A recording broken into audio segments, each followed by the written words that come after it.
This is the story of a mother who was murdered on Halloween night in front of her children by the one person she trusted most. Before we uncover this chilling story, please don't forget to hit the subscribe button and tap the bell icon so you never miss our videos. If you're already subscribed, thank you so much for your support. It means the world to us. Let's get started. Children's reactions to violent crimes can vary greatly depending on their age, but the psychological impacts are often severe: withdrawal, crippling anxiety, aggression, or complete emotional shutdown. In these moments, the most crucial thing is for children to hear from trusted adults that the danger has passed, that they are safe. But what happens when two young sisters are forced to witness unspeakable brutality against their own mother? Tiffany James' story began on August 18, 1980, in Tampa, Florida, as the only child of Rosalind James and Turner Humphrey. Her parents never married and separated soon after her birth, with her father moving away to start a new family while maintaining little contact with his firstborn daughter.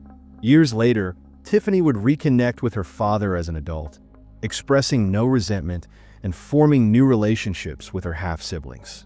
Despite having both biological parents, Tiffany was primarily raised by her grandparents, with her mother playing only an occasional role in her upbringing.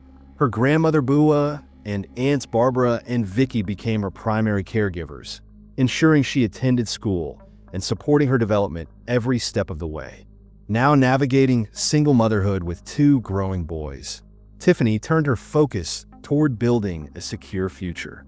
Recognizing the need for financial independence and professional fulfillment, she made the pivotal decision to pursue higher education, something she had sacrificed after her unexpected teenage pregnancy.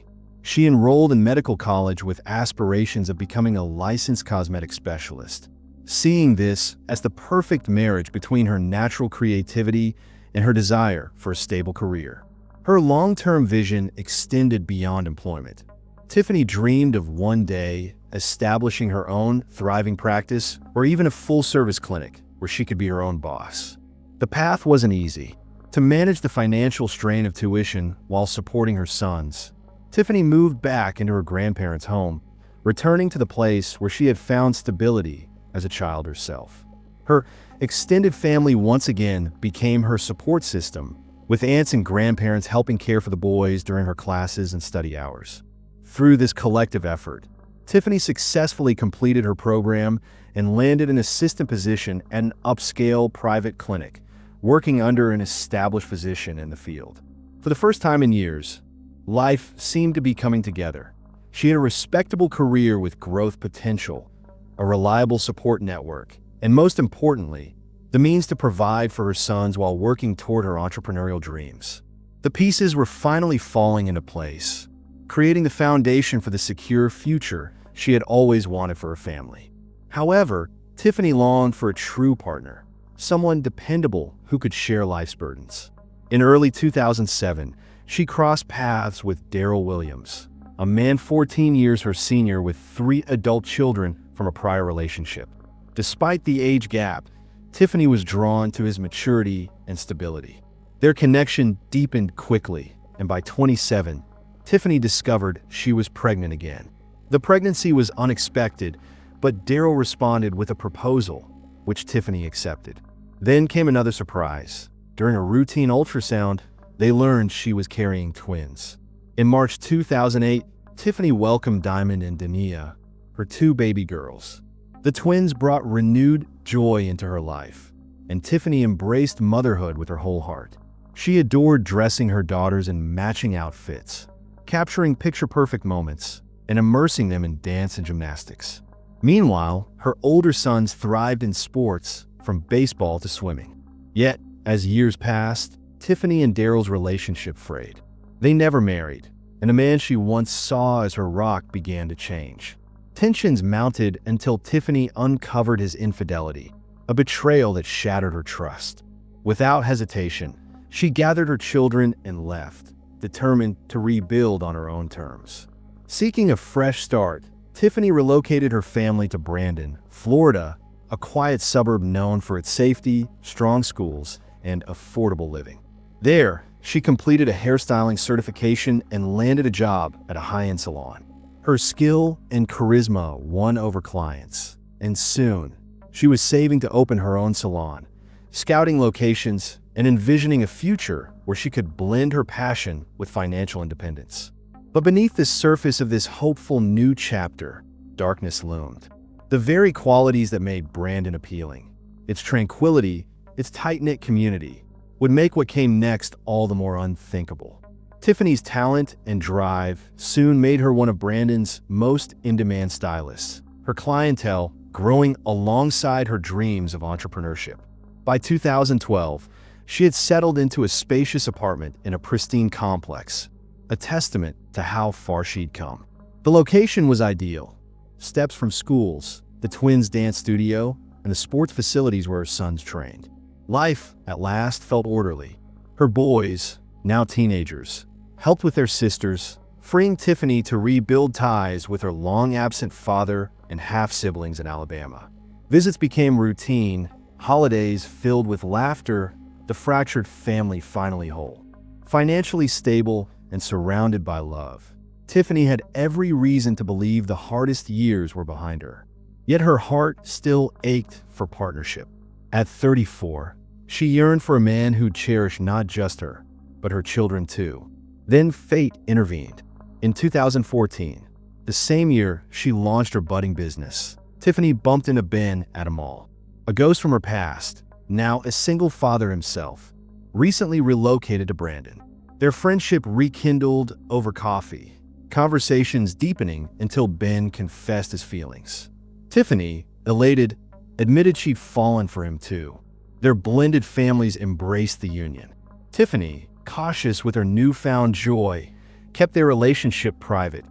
No social media fanfare, just quiet plans for a shared future. By 2015, they decided to merge households. On October 1st, 2015, Tiffany posted a single cryptic photo, two hands clasped, wedding bands glinting, a Bible beneath them. The caption? Just one word: yes. Friends celebrated in the comments, unaware this hopeful beginning would soon spiral into unthinkable violence. Tiffany and her children had always celebrated Halloween with enthusiasm, meticulously planned costumes, hand-carved pumpkins, and the thrill of trick-or-treating. By 2015, her older sons, Derek and Darren, opted to spend the holiday with friends, while 7-year-old twins Diamond and Dania still adored accompanying their mother. Their apartment complex lacked the festive spirit of neighboring streets, so Tiffany led the girls to a nearby subdivision, where houses dripped with decorations and neighbors handed out fistfuls of candy. The night was meant to be magical, until it wasn't. A local woman, home alone, had curled up to watch a horror movie, unaware life was about to imitate art. By 9 p.m., the streets had quieted. Most families had retreated inside, their pumpkins flickering in the dark. She drifted asleep on the couch, only to jolt awake at a sound like gunfire. Her unlocked front door burst open. On the threshold stood a figure clad in black, face obscured by a Friday the 13th style hockey mask. But this wasn't a prank. In their hands, a shotgun. At their feet, a woman convulsed on the ground, gasping. The witness froze, half convinced this was a hallucination, until the masked assailant raised the weapon again. She slammed the door as two more shots shattered the night. Crouched on the floor, she braced for an attack. Then, tapping on glass, a child's face appeared at the window, tear-streaked and terrified. The woman yanked open the door to find two little girls, one sobbing at the window, the other catatonic on the pavement. She hauled them inside, locked the door, and dialed 911. Neighbors, alerted by the gunfire, flooded the street. First responders discovered Tiffany James bleeding out on the sidewalk. She clung to life long enough to reach the hospital before succumbing to her wounds. The twins, too traumatized to speak, couldn't identify their mother. With no ID on Tiffany's body, authorities faced a grim puzzle. Who was the victim, and why had someone executed her in front of her children? As neighbors spilled onto the street, murmurs rippled through the crowd. Someone gasped, "That's Tiffany, the hairstylist from the salon." Others recognized the twins, Diamond and Dania, their sequin costumes now smeared with dirt and tears. Within minutes, The victims had names, faces, and a place in Brandon's tight-knit community. Authorities swiftly contacted Tiffany's family, while paramedics rushed the traumatized sisters to the hospital. Miraculously, neither girl had physical injuries, but their hollow stares and silent trembling spoke volumes. Child psychologists were summoned immediately, tasked with helping them navigate a horror no child should witness. Echoes of the crime. Dozens of Halloween revelers had been nearby when the shots rang out. Some recalled the masked figure in black, how they'd assumed it was just another costume. Others remembered the twin screams. One parent, gripping their own child's hand, described seeing the gunman walk away calmly, like he'd just taken out the trash. The brutality of the attack, its timing on a night meant for joy, and the killer's cold precision sent waves of panic through Brandon. This wasn't random violence. Someone had hunted Tiffany James. The investigation into Tiffany James' murder faced immediate obstacles due to the chaotic Halloween setting and the killer's effective disguise. Many witnesses struggled to process what they had seen, with some initially dismissing the violence as part of a Halloween performance. The masked attacker had vanished into the night, blending seamlessly with other costumed partygoers before disappearing without leaving behind any clear evidence. Several neighbors reported seeing a silver Chevrolet sedan parked nearby just before the shooting, noting how it sped away after the first gunshot only to stop a short distance away moments later. However, no one had managed to note the license plate number or identify the driver, leaving investigators with yet another dead end. The killer's head-to-toe costume, complete with a hood, hockey mask, and gloves, made it impossible for witnesses to provide even basic identifying details. The only consistent description was of someone slightly taller than average with a muscular build. At the crime scene, Tiffany's handbag was found torn and emptied, its contents scattered across the ground. Initially, detectives considered the possibility of a robbery gone wrong, but the execution-style nature of the shooting, 3 close-range shots to the torso, suggested something far more deliberate. There are no signs of a struggle, no defensive wounds, and no evidence that Tiffany had even been given a chance to react before she was gunned down. As investigators dug deeper, they realized this was no random act of violence. The precision of the attack, the killer's calculated movements, and the fact that Tiffany had been targeted in front of her children all pointed toward a premeditated murder. The question remained, who would want a hard-working, single mother dead, and why? The robbery theory was quickly ruled out when investigators discovered Tiffany's cash still in her purse and her gold jewelry still on her person. Nothing had been stolen. The brutal nature of the attack, carried out with a shotgun at close range, made a simple mugging seem highly improbable. The excessive violence pointed strongly toward a personal motive. But who would want to harm Tiffany, a beloved mother and respected community member? Detectives began their investigation by interviewing both her former partners and current boyfriend. The detectives quickly eliminated Derek Andrews and Daryl Williams as suspects. While both had complicated histories with Tiffany, their conflicts had cooled over the years, and solid alibis placed them elsewhere during the attack. All eyes turned to Ben, Tiffany's current partner. Their unusually private relationship raised immediate red flags. Tiffany had shared shockingly few details about him with even her closest friends. Detectives moved swiftly to question him. When officers arrived at Ben's home at 5 a.m., an eerie scene greeted them. Every light blazed in the darkened neighborhood as Ben sat rigid by his front door, shotgun in hand. He surrendered the weapon immediately when ordered, his hands trembling as he raised them. Between panic breaths, Ben claimed he'd learned of Tiffany's murder hours earlier and had been keeping watch all night, convinced the killer might target him next. His children, he insisted through tears, needed protection. During interrogation, Ben dropped a bombshell. Tiffany had recently confessed her fear of being stalked. She'd specifically suspected Daryl Williams. Their bitter custody battle over the twins had escalated dramatically in recent weeks.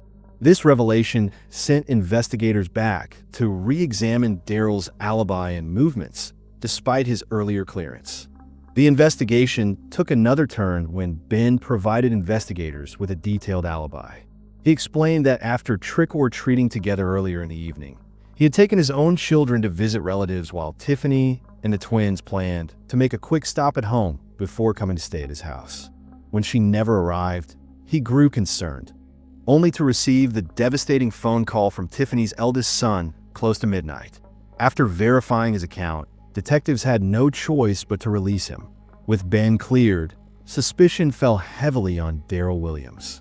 Investigators struggled with the disturbing question: would a father truly commit such violence in front of his own daughters, traumatizing them for life? The answer came when officers visited Daryl's last known address on November 1st, only to find his adult daughter living there instead. The woman visibly paled when informed of Tiffany's murder. As she processed the shocking news, she revealed unsettling details about her father's volatile temperament. Daryl was known for his explosive anger when challenged and obsessive need for control. Most alarmingly, she confirmed he owned multiple firearms, including a shotgun matching the murder weapon's description. The daughter painted a picture of Daryl's bitter resentment toward Tiffany, particularly regarding child support payments and their ongoing custody battle over the twins. Though he knew his chances of winning full custody were slim, he had pursued it relentlessly, spending thousands on legal fees out of sheer spite. These revelations sent detectives racing to track down Daryl's current residence. Knowing every passing hour gave a potential killer more time to cover his tracks. The daughter's chilling testimony revealed a disturbing possibility. With Tiffany gone, Daryl would have a far stronger case for gaining custody of their twin daughters. She didn't hesitate to describe her father as ruthless, a man she believed absolutely capable of such violence. Armed with this alarming insight, investigators immediately went to Daryl's workplace at the chemical plant.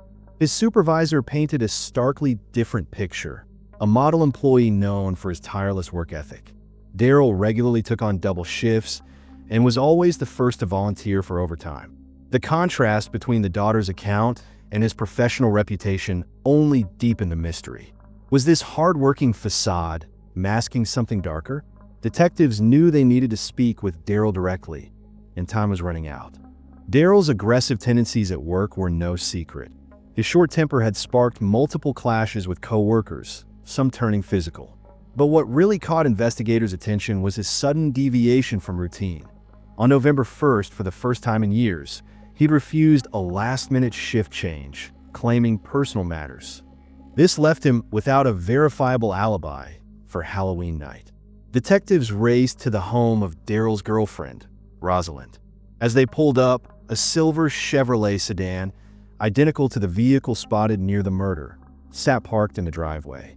Rosalind's hands trembled when she opened the door, her face draining of color at the sight of the officers. Before they could speak, she blurted out, "He's not here." Her panic was palpable, and when asked about the car, she hesitated just a second too long. Rosalind quickly composed herself when she understood the detective's purpose. She insisted Daryl had been with her all night, never leaving the house. Without concrete evidence to challenge her claim, investigators had no grounds to detain him. Their focus shifted to the only eyewitnesses, Diamond and Dania, Tiffany's traumatized daughters. Dania had retreated into near silence. She startled at sudden noises, endured relentless nightmares, and now slept only with every light blazing. Diamond, though more composed, shattered when never questioned about that night. Mid-sentence, her words would dissolve into sobs, her small body folding inward as if to disappear. Child psychologists warned that pressing them too soon could inflict permanent harm. But without their account, the investigation was at a standstill. A child psychologist specializing in trauma worked patiently with Diamond and Dania, creating a safe space for them to share fragments of memory. Slowly, the sisters revealed a chilling detail. During visits to their father's home, they'd often seen a stranger deliver thick folders to Daryl. One afternoon, when Daryl stepped out, the girls' curiosity led them to peek inside. What they found froze them in place: surveillance photos of their mother at the salon, grocery store, even picking them up from school. Other images showed Ben's house, his car, and the route Tiffany took to work. The truth was undeniable. Daryl had hired a private investigator to stalk Tiffany. But the most damning revelation came with timing. Just 48 hours before the murder, a judge had awarded Tiffany full custody of the twins, along with increased child support payments. Daryl had erupted in court, shouting that Tiffany would regret this. Now, his threat had taken on a horrifying new meaning. With this critical new evidence, police swiftly obtained an arrest warrant for Daryl Williams. Given his known firearms expertise and volatile temper, authorities carefully planned to apprehend him at the chemical plant. The controlled environment minimized risks of a violent confrontation. When officers moved in, Daryl froze mid-task, his face draining of color as they announced the charges. Surprisingly, he offered no resistance, silently extending his wrist for the handcuffs. His only words, "I want my lawyer." Back at the station, both Daryl and Rosalind maintained their innocence through hours of interrogation. But detectives now had irrefutable proof. The surveillance photos, the custody ruling timeline, and most damningly, forensic analysis showing residue from the same rare ammunition used in Tiffany's murder on Daryl's work gloves. The pieces were falling into place. What began as a Halloween tragedy was revealing itself as a meticulously planned execution. Daryl's hatred, his threats, and now physical evidence all pointed to one inescapable conclusion. But prosecutors needed one final piece: the identity of the masked killer seen pulling the trigger. Phone records and GPS data delivered the smoking gun. Both Daryl and Rosalind had been near the crime scene that night. Under pressure, Rosalind cracked first. In exchange for a reduced sentence, she confessed to driving Daryl to the location and waiting in the silver Chevrolet. When the first shotgun blast echoed, she admitted to panicking, slamming the gas pedal before hesitating just long enough for Daryl to leap into the car. She claimed fear had motivated her false alibi, not complicity. Daryl, facing first-degree homicide charges and possible execution, launched a desperate counterattack. He accused Rosalind and his own adult son of conspiring to frame him, alleging an affair between them. Investigators swiftly disproved this grotesque claim. His son's alibi was ironclad, with digital evidence placing him miles away. Daryl accepted a plea deal to avoid death row. In April 2017, the 49-year-old was sentenced to 50 years behind bars, with no parole eligibility for 25 years. The man who had stalked, planned, and orchestrated Tiffany's execution would spend his remaining years in a cell, a hollow victory for her children, who would grow up without their mother. As for Rosalind, her cooperation earned her 5 years for accessory after the fact, a controversial leniency that left Tiffany's family enraged but spared the twins the trauma of testifying. And that is the story of a devoted mother whose dream of a better life was shattered in front of the very children she lived for. On a night meant for joy, she faced her worst nightmare at the hands of someone she once trusted. But what do you think? Was justice truly served? Let us know your thoughts in the comments below. Thank you for watching this gripping true crime case. If this story moved you or left you thinking, please consider liking the video, sharing it with others, and leaving your thoughts in the comments below. Your support helps bring more untold stories to light. Stay safe, and see you in the next case.